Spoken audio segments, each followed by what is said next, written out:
Stories behind the movies we love. Sundays on CNN. All right, here's a Friday night special for you. We burned a lot of calories on this one. Here's what I argue. We're missing the point of what the problem is with the president's pattern of pounding people of color and the places they live. Here is his best defense. I'm the least racist person there is in the world, as far as I'm concerned. First, and this really matters, least racist doesn't mean not racist. Freud would call that a parapraxis. Google it. And the reality is reflected by so much of what this president says and does. Takes us to his tweet this morning. Really bad news, exclamation point. The Baltimore house of Elijah Cummings was robbed. Too bad, exclamation point. President says he wasn't being a wise guy. You know what? I accept that.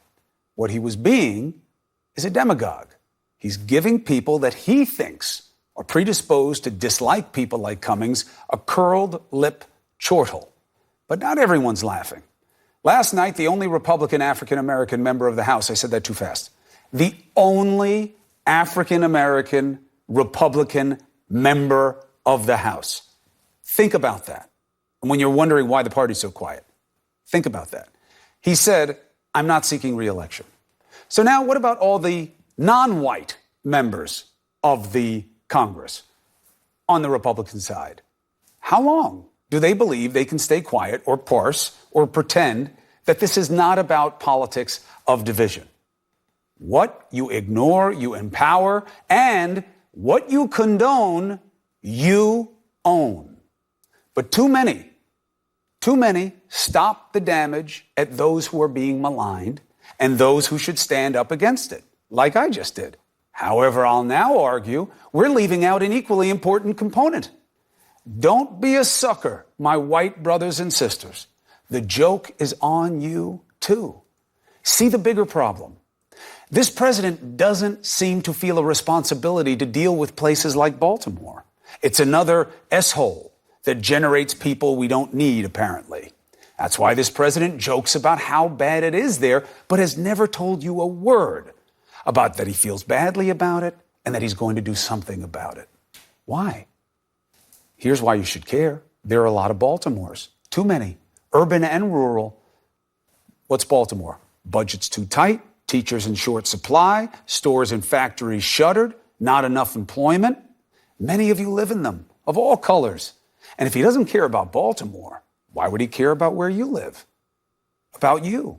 Because you're white? That tax cut wasn't targeted to you if you're in the middle class. 83 cents of every dollar went to the color he values most. Green. The rich.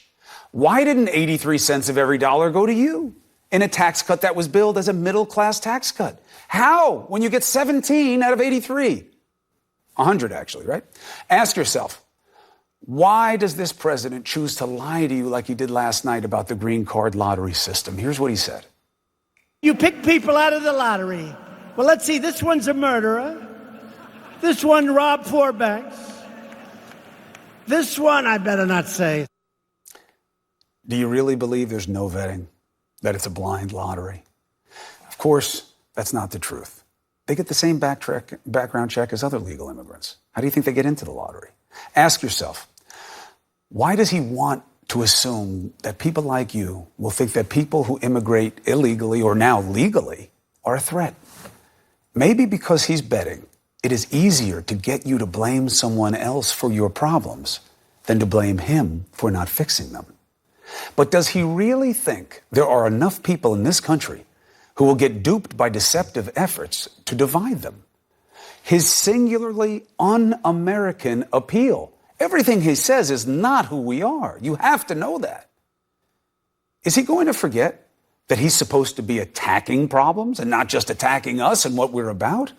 You have to ask yourself a question.